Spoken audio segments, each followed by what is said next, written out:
Here we are once again at PAX and Recreation, and today we are continuing with this torturous cycle of hell of cracking Commander Masters and being a traitor to my own kind by buying this type of things. So, let's see what this box holds for us and why you should just buy singles. Let's see.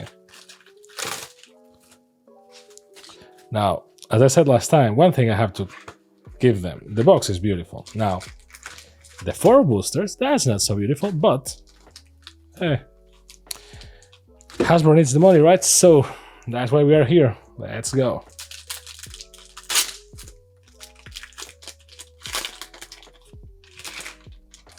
I can get tired of this. This is amazing. Okay. Kodama's Reach. Heart Piercer Bow. Pollen Bright Druid. Sulphurous Blast. Burnished Heart. Rorik's Blade Wing. Legendary Creature Dragon. A Swamp. And now for the party. Faithless Looting. Path to Exile. Nice. Very Kamigawa looking. Well, I guess it's just in Kamigawa. I like this one. Attacking a Kami is considered bad luck, so seasoned mages have developed techniques to usher them back to the spirit realm without violence. So there you go. This is Kamigawa, but you know, the one that no one likes, the one that is just Japanese themed and not cyberpunk themed.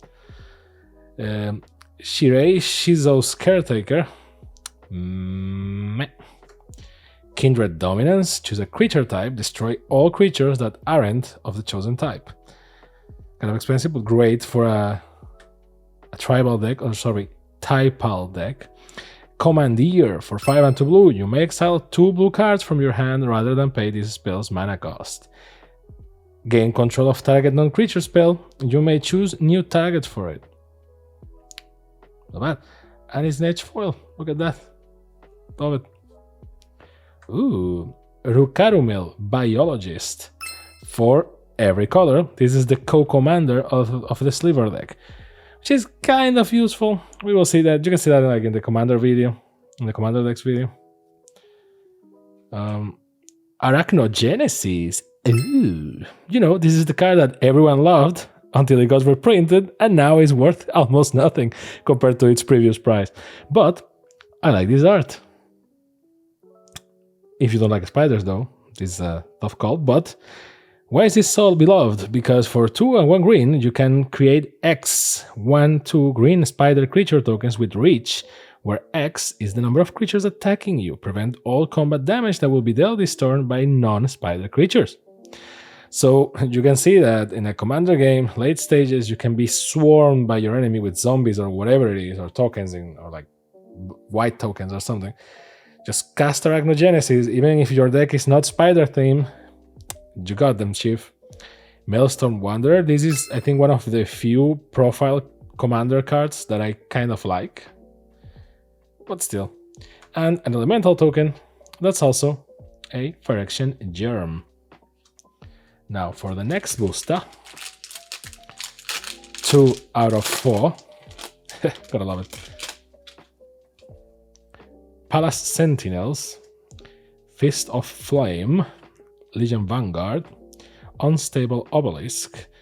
Mind you, I opened this in a ninja fashion, yet the cards are kind of bent. And it wasn't me. I did open the booster, but I did not bend the cards. Vandal Blast. Always beloved, Vandal Blast. Reassembling a Skeleton. Not bad. A Swamp. Commander Sphere. Everyone needs one in their deck. Kodama's Reach, but this time the other art. The trees keep our history better than any digital device. Satsuki, the Living Lore. Dread Return. Nice looking art. Days Undoing. For 2 and 1 blue, it's a sorcery that says each player shuffles their hand and graveyard into their library. Then draws 7 cards. If it's your turn, end the turn. Funny that you can tell that Wizards tests a card and then something happened, and then they need to put these things, because if it is your turn, end the turn, as if, wait, but sorceries can only be cast in your turn. It's like, wait, actually they can't. So and that extra line there, exile all spells and abilities from the stack, including discard down to your maximum hand size, damage wears off, and this turn and until the end of turn effects end, which is good because, well, you interrupt combat right there, you interrupt everything. Demon Lord Belzenlock in Edgefoil, not bad. Legendary creature, Elder Demon. So you can play Elder Demon Highlander. Flying Trample. When Demon Lord Berserk enters the battlefield, exile cards from your top of your library until you exile a non-land card. Then put that card into your hand. If the card mana value is 4 or greater, repeat this process. Demon Lord Belzenlock deals 1 damage to you for each card put into your hand this way. Demonic Deal. Ugin's Mastery. For 4 is an enchantment. Whenever you cast a colorless creature spell, manifest the top card of your library. Whenever you attack with creatures with total power 6 or greater, you may turn a face-down creature you control face up. Not bad. Smothering Tithe.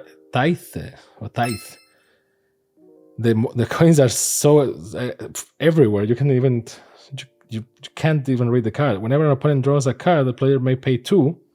If the player doesn't, you get a treasure token. So, all that glitters is yours. This is Ristic Studies, but for what? Insurrection. Nice looking. Very else cool.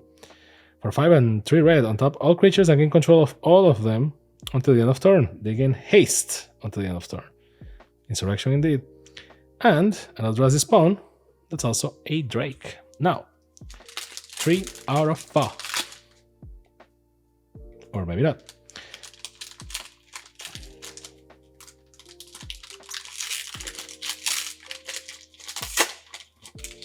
Sometimes they just don't want to be cracked, Greyborn. Crash of Rhino Beetles. She loves you, yeah. Terramorphic Expanse. Cyclops Electromancer. Cryptic Serpent, Palace Jailer, Whisper, Blood Liturgist. Not bad.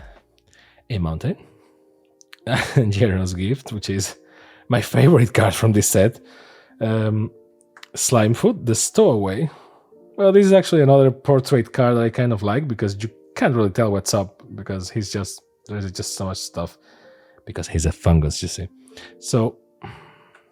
Path to Exile, again, it's kind of nice looking. It's growing in me. It's growing into me. I like it. Whatever, you got the point. Growing inside me is more like an alien, I guess. Inspiring Statuary. For 3, non-artifact spells you cast have Improvise. Braids, Conjurer Adept. I saw this commander for the first time in a Commander at Home video. And I remember the name of the person that was playing with this card as the commander, but I was pretty surprised. It's in Edgefoil, and it says, for 2 and 2 blue is a 2/2 that says, at the beginning of each player's upkeep, that player may put an artifact, creature, or land card from their hand onto the battlefield. So, Dropalooza. Undo Spirit Dancer. For 4 and 1 white, Core Cleric. Whenever an enchantment enters the battlefield under your control, you may create a token that's a copy of it. Do this only once each turn. Not bad. Ooh, Deflecting Swat, which is not only a good card, as you can see by the text, but is also a card that I like a lot because of the nonchalant way that the dragon is there. Like, come to slay the dragon for the good of the kingdom. How terrible predictable. But the position, like this pose, is more like he's talking about something. Like, and then I told her, Prada? Sorry, I only wear Gucci, right? It's like, what the hell is with this? Let's see. Steel Shaper's Gift. For 1 white, search your library for an equipment card, reveal that card, put it into your hand, and shuffle. Not bad, kind of good for the price, and good looking. And a treasure token. That's a Greyborn as well. And now,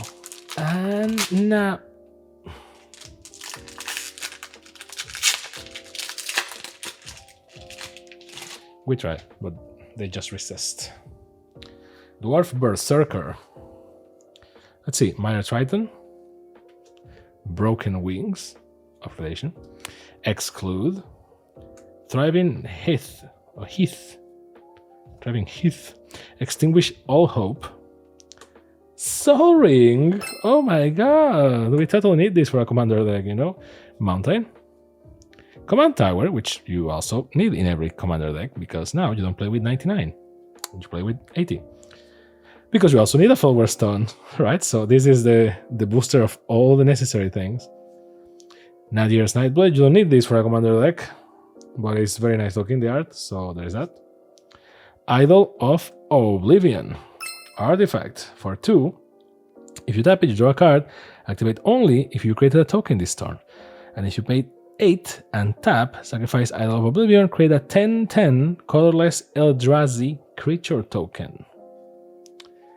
Ooh, Meren of Clan Neltoth in Edgefoil. I recently played with this commander, and get ready for an embarrassment, for an embarrassing moment being shared to the internet so that it can never be forgotten ever again. Basically, I read this card the wrong way. It says, whenever another creature you control dies, you get an experience counter. Seems good enough. At the beginning of your end step, choose target creature card in your graveyard. If that card's mana value is less than or equal to the number of experience counters you have, return to the battlefield. Otherwise, pull into your hand. So I double read it wrong because, well, one was kind of I forgot / I didn't remember. This is from 2015 or 16 commander decks, when Wizards introduced the experience counter commanders. So you have this one, you have Daxos, all that. So I forgot that experience counter is on me, not on her. So she got destroyed, and I was like, oh man. And then it's like, wait, it's actually on me, and no one in the table remembered. So there is that. But after that, I just kept reading it wrong. It was like, at the beginning of your end step, choose a target creature card in your graveyard. If that card's mana value is less than or equal to the number of experience counters you have, put it into your hand. For some reason, the best part, I skipped. So I spent, I don't know, 80% of the game not realizing that I could, because I had only like 4 experience counters, and all the creatures in my graveyard were very expensive. So I was like, well, I guess this commander is kind of soft, I guess. And only like 80% to the game, I realized that I could have at least put that card in my hand. Later, I got board wiped again, and I could just summon everything because I had like 9 experience counters. And that's when I realized that the text was wrong. So, embarrassing moment. Great commander though. Sorry that I doubted her.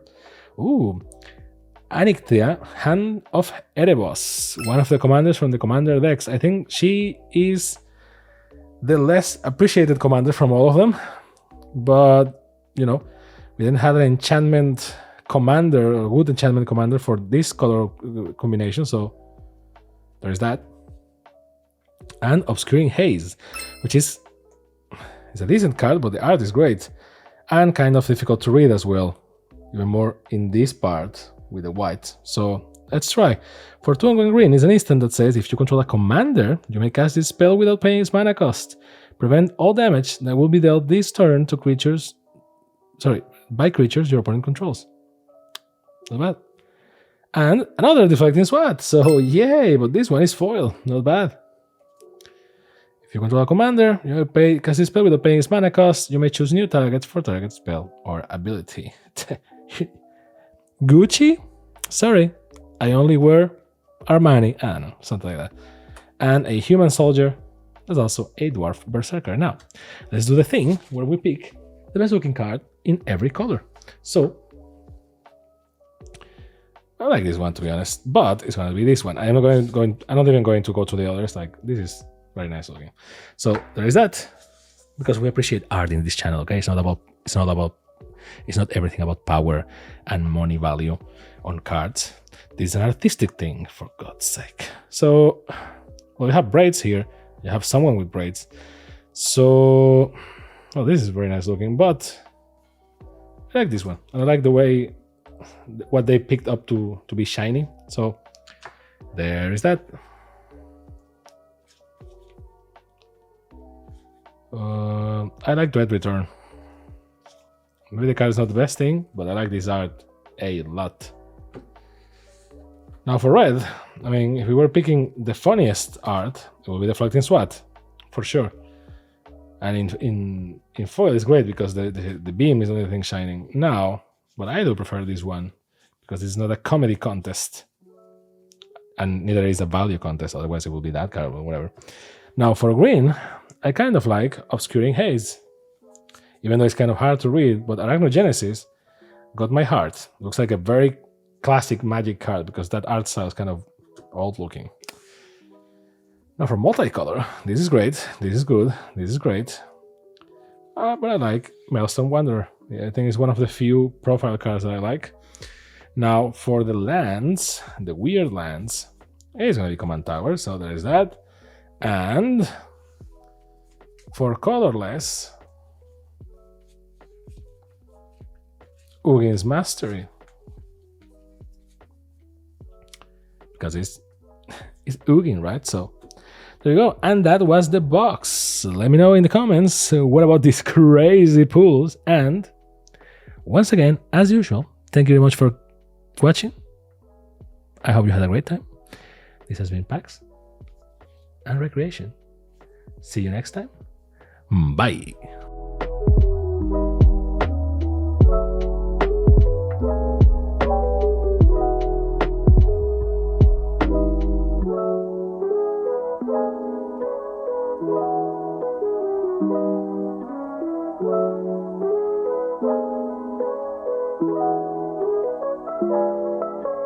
Thank you.